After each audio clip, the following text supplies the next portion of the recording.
7 de la mañana, 13 minutos. Hemos establecido contacto en Caracas, Venezuela, con Nélida Fernández, periodista, directora de la delegación de Agencia F en Caracas. Buen día, Nélida, gracias por aceptar esta comunicación. ¿Cuál es la situación? ¿Cómo se encuentran los colegas que fueron retenidos por algunas horas por parte de los servicios de inteligencia en Venezuela? Hola, muy buen día por allá en Ecuador. Bueno, los muchachos regresaron ayer a la oficina de EFE en Caracas, después de haber pasado una noche de terror en la sede del Servicio de Inteligencia y después de que los liberaron después de que les pidieran disculpas, por lo que parece haber sido todo un error, supuestamente, según les han dicho. Los muchachos, bueno, están muy bien, están aliviados, todavía no se sabe si regresarán a Colombia, que es la delegación de ese de donde vinieron, para reforzar la cobertura en Caracas, pero por el momento están tratando de recuperar fuerzas, porque obviamente nadie durmió de la gente de la agencia F en Caracas ayer. ¿Qué es lo que se puede entender por error de las autoridades venezolanas luego de las declaraciones del canciller venezolano, del canciller Arreaza, en las que dice que hay periodistas que estarían siendo utilizados por los gobiernos de países enemigos de Venezuela para apoyar su posición en contra del gobierno de Nicolás Maduro? Bueno, sí, es una buena pregunta. No sé cómo es que un error puede llevar a 3 personas, a 3 periodistas, que además no son venezolanos, a pasar horas y horas detenidos en un calabozo. Supuestamente, y no es la primera vez que sucede, hubo una orden y después una contraorden.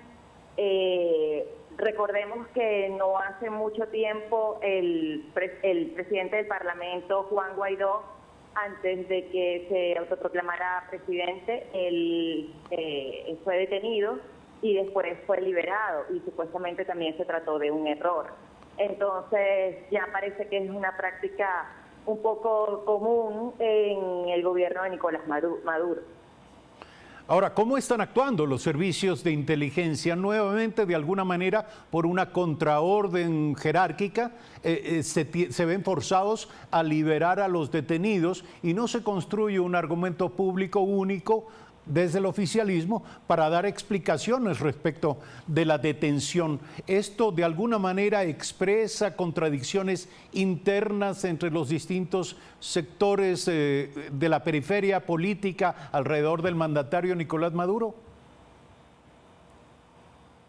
Bueno, Eduardo, yo te diría que todo es posible. Puede ser que haya varias personas que están dando órdenes y no se ponen de acuerdo, como simplemente puede tratarse de algo bien planificado que solamente buscaba amedrentar a todos los medios de comunicación que estamos cubriendo la situación de Venezuela en este momento.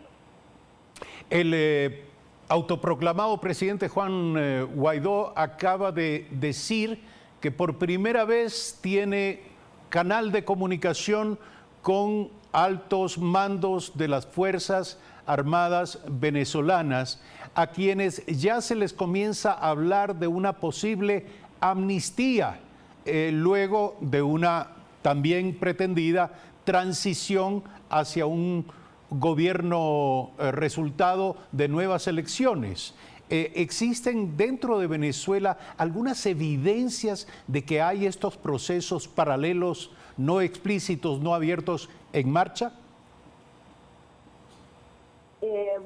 La verdad es que para el ciudadano común y para los periodistas es muy difícil poder tener acceso a ese tipo de información, pero sin duda la seguridad de Juan Guaidó en sus actuaciones dan a entender que efectivamente es mucho lo que está pasando detrás del telón, mucho más de hecho de lo que se puede ver fuera del telón.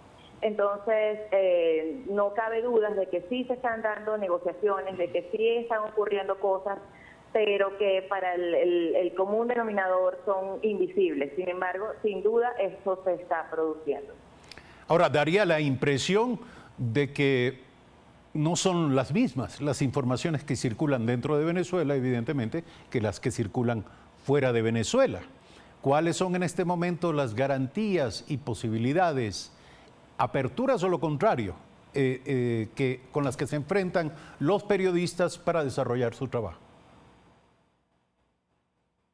Pues mira, bueno, ya con la experiencia que nosotros hemos tenido con estos muchachos, nuestros corresponsales, te puedo decir que es una situación efectivamente de riesgo.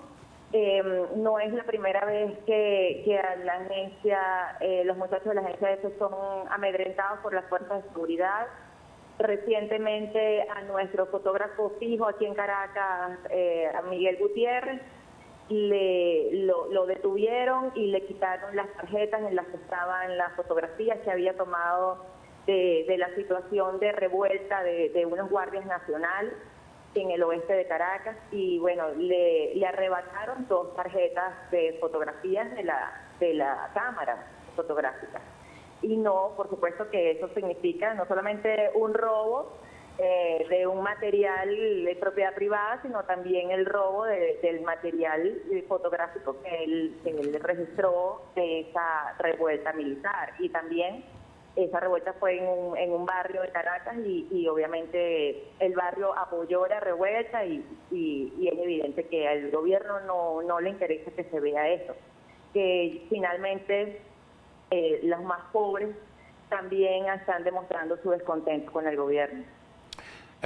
Última pregunta, ¿qué rol tuvo el gobierno de España, la intervención del gobierno español ante el gobierno de Caracas en la liberación de los periodistas de Agencia EFE?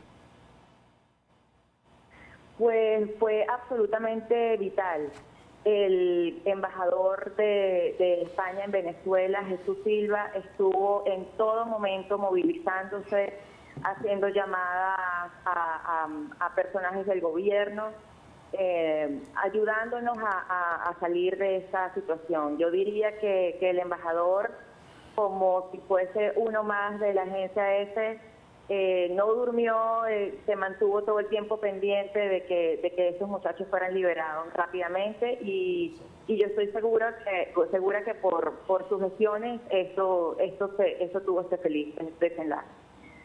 Gracias por aceptar esta comunicación, Nélida Fernández, periodista directora de la delegación de Agencia EFE en Caracas, Venezuela. Por cierto, seguiremos pendientes del desarrollo de los acontecimientos en este país.